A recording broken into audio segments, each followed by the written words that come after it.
Imagine this. You're seated in the audience, your heart pounding with anticipation, because tonight's guest is a cinematic legend, an actor whose roles have forever changed Hollywood. The cameras hum, operators tensely check their frames, and at the center of the stage stands Jimmy Kimmel, the sharp-tongued host, preparing his notes.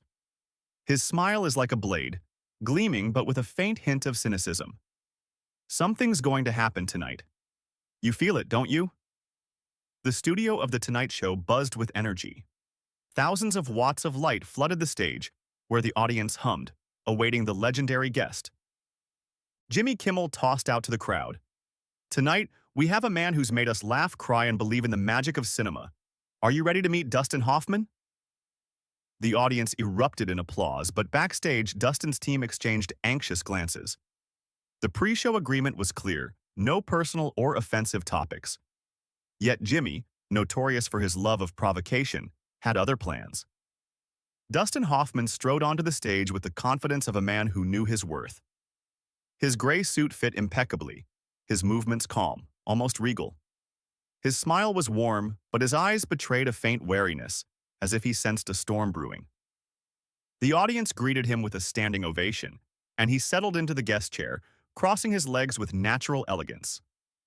Jimmy, seated behind his desk, flicked a quick glance at his notes, a gesture that didn't escape the cameras.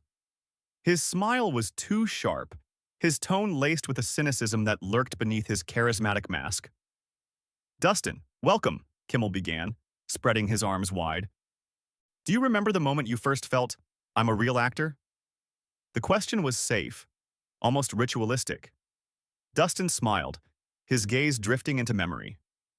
"It was during The Graduate," he replied, his voice soft but tinged with nostalgia. Standing before the camera, feeling the world fade away, leaving just me and the story. It was a revelation. The audience murmured approvingly, but Jimmy was already riffling through his question cards. "Interesting," he said, leaning forward slightly. "And does it ever bother you that everyone talks about Rain Man but forgets your lesser-known roles like, say, Kramer versus Kramer?" Dustin raised an eyebrow but kept his composure. "Every film is a part of me," he said. "Rain Man is special, but I'm proud of every role. People remember what moves them. That's fine."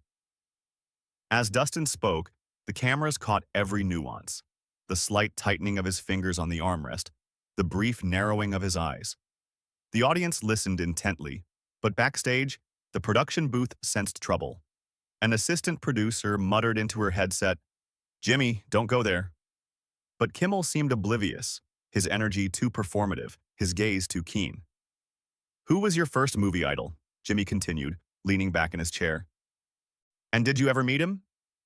The question sounded innocent, and Dustin relaxed, sharing stories of idolizing Marlon Brando and their brief encounter in the 70s. The audience laughed as he mimicked his younger, nervous voice, but Jimmy was already preparing his next strike.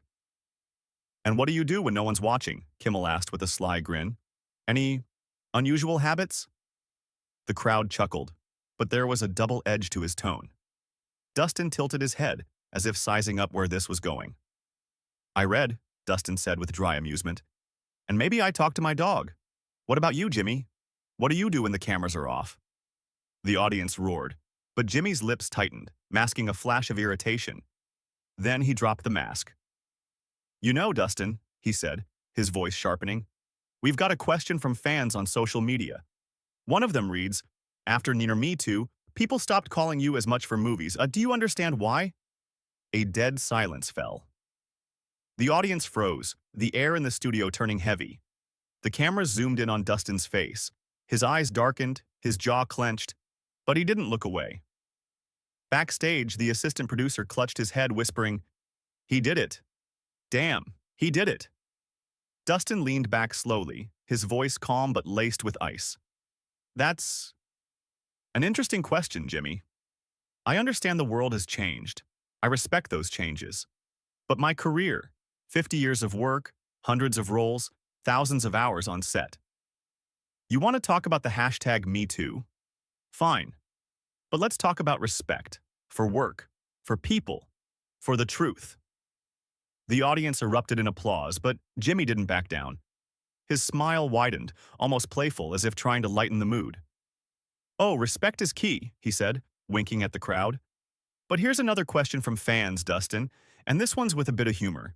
Be honest, how do you rate your own career? A solid 3 out of 5? The crowd laughed, and even Dustin couldn't hold back a grin, catching the jest.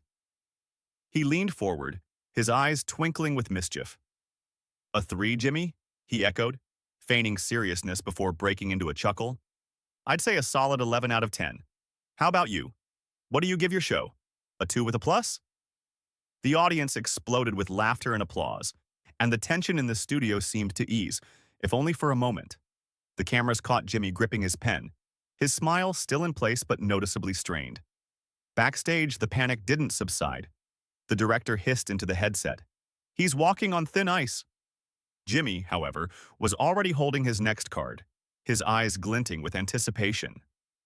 The tension, though softened by the humor, still hummed in the air like an electric charge before a storm. "An 11, Dustin. That's bold," Kimmel said, his voice dripping with forced levity, but his eyes glinted with dangerous excitement. He raised a new question card, his fingers trembling with anticipation. But here's another question from our social media fans. Listen closely. Why do you so rarely comment on the old allegations? Nothing to say or too much? The crowd gasped. The silence that followed was so thick it seemed you could hear every heartbeat in the studio. The cameras zoomed in on Dustin's face. His eyes narrowed, his lips pressed into a thin line, but he didn't look away from Kimmel. The audience froze, feeling the invisible barrier between guest and host crack. Backstage, an assistant producer covered his face, whispering, "This is it! We're live!" Dustin stood slowly from his chair, his movements deliberate but brimming with strength. He raised a hand, silencing the audience as it began to murmur. "Jimmy," he began, his voice low but cutting through the studio like a blade. "I respect questions. I respect the people who ask them. But let me make something clear. My silence isn't fear or shame. It's a choice. A choice not to feed gossip, not to fuel those who want to destroy rather than understand. 50 years I've given everything to film, to people, to stories, and I won't let anyone, not you, not social media, twist that." The audience erupted in applause, some standing, shouting words of support. But Kimmel, sensing he was losing the upper hand, made one final, fatal move. He leaned back in his chair, his smile openly mocking. All right, Dustin, that sounds noble. But here's another question, and trust me, it's from the fans. Is it true you got Tootsie because no one else would agree to wear a dress?" The studio froze. It was a low blow, and even Kimmel's most loyal fans in the crowd felt their jaws drop. The cameras caught Dustin's face stiffen for a moment, but then a wry smile curled his lips. He turned slowly to the audience, his gaze sweeping the room, inviting them to bear witness. "Jimmy," Dustin said, his voice rising, filled with a power that made everyone in the studio hold their breath. "You want to talk about Tootsie? Fine, let's talk. I didn't just wear a dress. I created a character that made people laugh, cry, and think about what it means to be human. I took a risk when no one believed in that project. And you know what? It was one of the boldest moves of my career. What have you done, Jimmy? Sat behind that desk throwing cheap jabs for social media likes?" The crowd exploded in cheers. People leapt to their feet, clapping so loudly the operators struggled to keep up with the cameras. Jimmy sat, his face pale, his smile gone. He tried to speak, but Dustin raised a hand, cutting him off. "I'm not done," Dustin continued, his voice growing stronger, addressing not just Kimmel but the entire audience, the cameras, the world. "I was in front of cameras when you weren't even born, kid. I fought for every role, every story, for respect for the craft. And I won't let you or anyone else diminish that for a few minutes of ratings. You, people in this room, you watching at home, do you know what respect is? It's not Twitter likes. It's not clickbait. It's what we leave behind. And I'm proud of what I've left." He turned to the audience, his eyes shining, not with anger, but with passion. "If you want to judge me by my work. Judge me by The Graduate, by Kramer, by Tootsie, by Rain Man. But don't you dare judge me by tweets or rumors. And Jimmy, if you want respect, start with yourself. With that, Dustin turned, shoulders squared, and walked off the stage. The audience erupted in a standing ovation, shouting, whistling, some even tearing up. The cameras scrambled to capture every moment, but Dustin was already gone, leaving the studio in a state of shock and awe. Jimmy sat at his desk, pale, hands trembling. He tried to laugh it off. Well, that was intense, huh? But the crowd's response was tepid, and even his trademark grin couldn't mask his panic. The director screamed into the headset, "Commercial! Now!" And the show finally cut to a break. But the storm was just beginning. Social media exploded with hashtags like #Team Dustin and #Kimmel exposed. Clips of Dustin's speech racked up millions of views within hours, and Twitter buzzed with comments. Hoffman just destroyed Kimmel. That was legendary. Jimmy, you played yourself. The Tonight Show's ratings began to slip as viewers rallied behind Dustin. Several Hollywood stars, including Tom Hanks, publicly supported Hoffman, tweeting, "Respect for legacy is what makes us human. Bravo, Dustin." For Dustin, it was a triumph. His speech inspired a new generation of fans, and directors who had hesitated began offering him roles. His career seemed to find new life, while Kimmel faced backlash for cheap provocations. The studio was in chaos, but for Dustin Hoffman, this was the moment he reminded the world why he was a legend. The dust from the storm at The Tonight Show hadn't settled. Social media buzzed, with hashtags #Team Dustin and #Kimmel. Exposed dominating trends, and clips of Dustin Hoffman's speech racking up tens of millions of views. The world was split. Some celebrated Hoffman's triumph, others slammed Kimmel for his provocations. But a few days after the scandal, the story took an unexpected turn that forced everyone to rethink their conclusions. The evening after the show, Dustin Hoffman agreed to a brief interview with a variety journalist in a quiet New York cafe. No cameras, just a recorder on the table and a coffee cup in front of the actor. Dustin looked calm, his gray sweater and relaxed posture contrasting with the volcanic energy he'd unleashed on stage. The journalist, choosing words carefully, asked, "Dustin, your speech on The Tonight Show went viral. Do you regret what happened?" Dustin smiled, his eyes twinkling with mischief. "You know, it's show business," he began, his voice soft but laced with irony. "Jimmy and I, we're players in this game. What happened was, let's say, a bit overplayed. I respect Jimmy. He's doing his job, entertaining people. Maybe we went a little too far, but it was a joke that got out of hand. I want to apologize to the audience if anyone felt uncomfortable. We just wanted to make the night unforgettable." The journalist raised an eyebrow, surprised. "So it was planned?" Dustin shrugged, his smile widening. "Not exactly, but we both knew we were pushing the edge. I don't hold a grudge against Jimmy. He's a good guy, just sometimes his tongue moves faster than his brain." The audience reading the interview the next day was stunned. Social media erupted with new comments. "What, it was all a joke? Dustin's a genius. I'm still in shock." Meanwhile, Jimmy Kimmel, feeling pressure from producers and the public, decided to make his own move.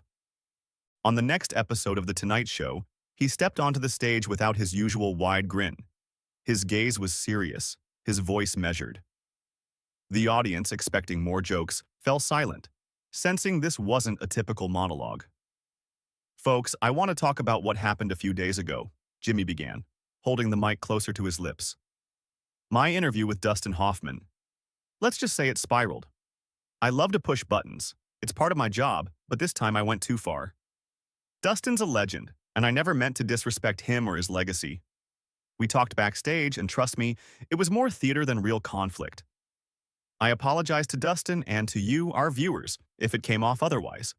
Dustin, you're incredible, and I hope you'll come back soon." The crowd erupted in applause, and Jimmy, finally smiling, added, "By the way, I rate my career a 2 with a plus, but I'm working on it." The audience laughed, and the tension in the studio melted away. The cameras captured the crowd's genuine reaction, while backstage, producers sighed with relief. Dustin's interview and Jimmy's apology spread like wildfire online. The hashtag number Dustin. And Jimmy went viral, and fans shared memes of Hoffman and Kimmel as best friends after a fight. The Tonight Show's ratings stabilized, and Kimmel even earned praise for owning his mistake. Dustin, meanwhile, became even more revered. His ability to turn a scandal into a joke only highlighted his charisma and wisdom. A few weeks later, Dustin and Jimmy appeared together in a comedic sketch on the show, parodying their showdown. Dustin, in a playful dress reminiscent of Tootsie, tossed to Kimmel, "Ready to rate my career again?" Jimmy, laughing, replied, "Only if you rate my show an 11." The crowd roared, and social media exploded with comments. "This is the best reconciliation ever." The scandal's aftermath was unexpectedly positive. Dustin landed several new offers from directors, and his speech inspired young actors to stand up for their dignity. Jimmy became more cautious with provocations, but his reputation as a showman only grew stronger thanks to his sincere apology. The world saw that even in the heat of conflict, there's room for humor, respect, and reconciliation,